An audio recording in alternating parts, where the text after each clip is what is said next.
Chapter 70. The universe is in you. Questioner. Last night I was reciting the mantra. Then an image of musical notes in the air appeared. They were floating notes. I felt something stirring inside, and there was this wave of happiness. All the lineage masters were gathered and standing behind me. They were also very happy and were clapping. Their energy was invisible, but there was a knowingness that it was the presence of the masters. I just wanted to tell you that. I was going to ask you about singing the bhajans. Should I practice the singing of bhajans regularly every day, like with the meditation? Maharaj. Yes, daily practice. All this is necessary to absorb knowledge, but only at the initial stage. Initial stage means until you have conviction. Until that happens, you have to undergo the discipline of meditation and bhajans. Then it will be spontaneous. To establish truth, you need a foundation. And unless your foundation is perfect, you will not be able to know yourself in a real sense. If you follow this discipline, it will be automatically projected within you. What I am relating is the listener's knowledge, the invisible, anonymous listener's knowledge that is already in you. But you are unaware. Questioner. I am unaware? Maharaj. I am not speaking to the body form of Michael. I am addressing the anonymous listener, the invisible listener within you. That which I am addressing is being addressed to the invisible listener within you. That is not in any form. Follow? It is the invisible listener, the anonymous listener. So, after hearing and dwelling on the knowledge, the reality will automatically be impressed, and knowledge will be engraved. Then, at the ultimate stage, when you fully realize, you will say, yes, I have found what I have been struggling for. Got it. Reality is your own property. You forgot your wealth, your own property. Reality is your property, not the property of Brahman, Atman, God. The silent, invisible listener in you has been called by different names. Brahman, Atman, Paramatman, God, Master. They're just words, but you have become attached to them. A lifetime of illusionary thoughts have been impressed on you. The Nam mantra and meditation is the best way to remove these. Second questioner. Is it appropriate that I should be initiated by you when my guru is Nisargadatta Maharaj? Is this a problem? Maharaj. No problem. All is one. Second questioner. Exactly. But is it a problem that he is not in the body? Maharaj. There is no individuality. Indian sky, European sky, Russian sky, Australian sky, there is no difference. Is there any disagreement, fighting or conflict between the Indian sky and the American sky? Not at all. There are no individuals. We are all one. Nisargadatta Maharaj, Ranjit Maharaj, myself, yourself. The only difference lies in the body form. We are saying that Nisargadatta Maharaj is separate. Ranjit Maharaj is separate. Siddharameshwar Maharaj, separate. Bodies are separate. Ultimate truth is one. There is no sense in making an issue about the different masters. Why are you making a problem out of it? Second questioner. What about in the intensity of contact with the master? If the master is not in the body, but one is very certain and 100% devoted, is that contact just as good and as powerful as contact with a living master? Maharaj, there is no difference between the inner master and the outer master. If a temple collapses, the sky is still there. Second questioner. So I need not have any doubts. Everything is okay. Maharaj, these doubts are appearing because of the impressions of illusory thoughts. As long as you're considering yourself as I am in body form, questions and doubts are bound to be there. The moment your body form, food body knowledge dissolves, at that time you will become the vast universe instantly. The entire universe is within you. Second questioner. The entire world is within you? How? Maharaj, because out of your spontaneous presence you see the world.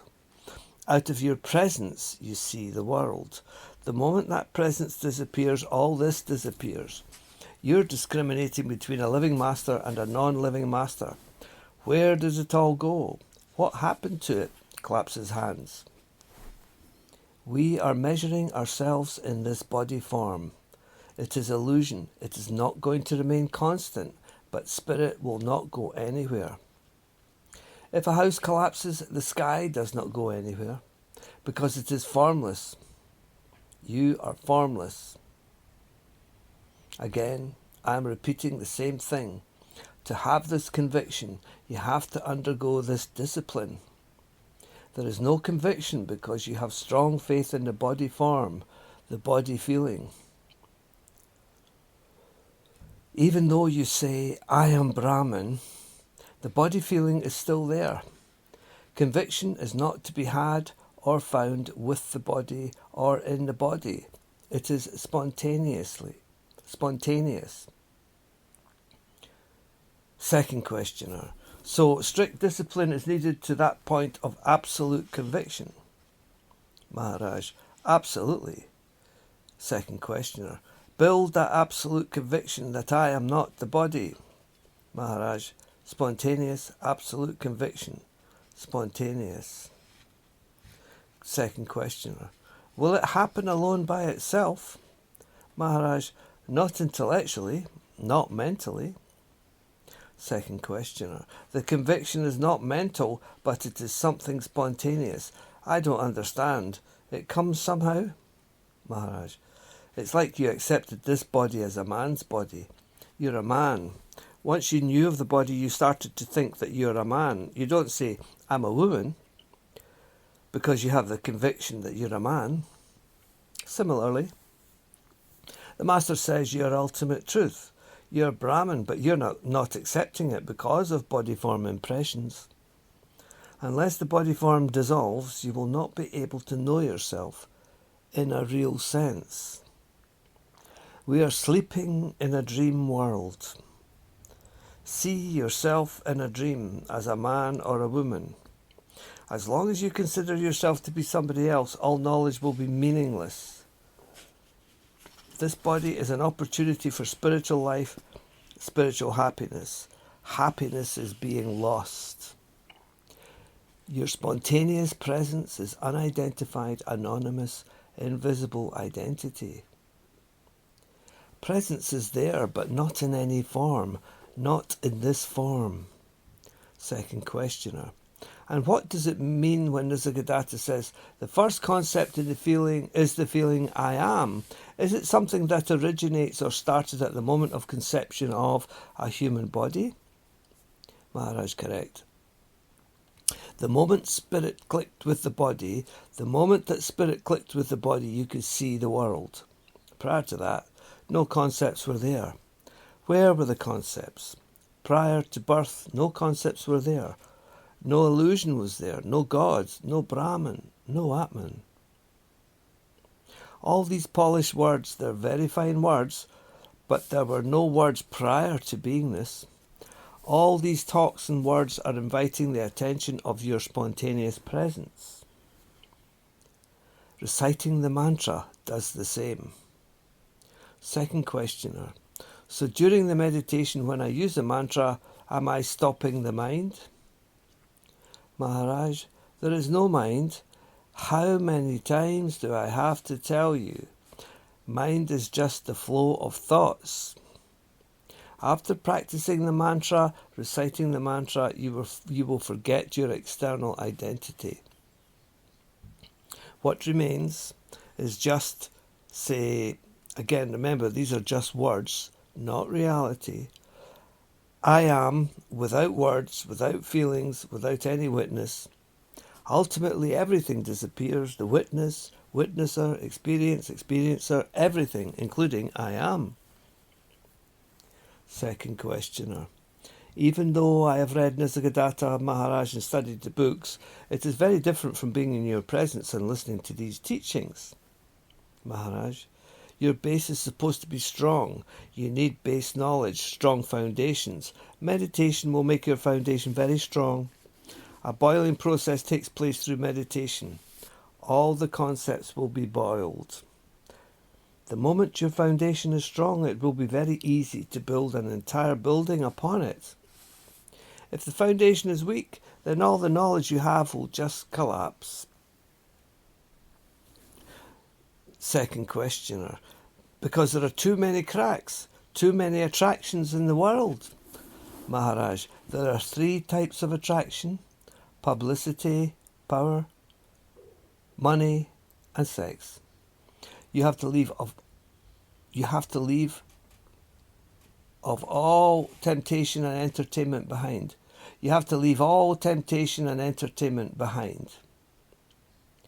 Questioner. I think I read somewhere that Nisargadatta Maharaj had a hobby writing devotional poetry. The story goes that Siddharameshwar Maharaj one day told him to stop because he was enjoying it too much. Maybe he was becoming too smart. Maybe the subtle ego was getting involved. Obviously, he stopped immediately, as he did everything his master asked. Maharaj, don't think so much. Be normal, natural. This is your knowledge, so don't stress out wondering, where is Brahman, where is Atman? Talking about Brahman, Atman, Paramatman is nothing but spiritual entertainment. Any doubts? Questioner. I think that all the doubts that I am aware of have gone. They have been washed away. I think I have to remember the important things you said. You have to have very strong devotion, be disciplined, and this will lead to strong conviction. Everything else is simple.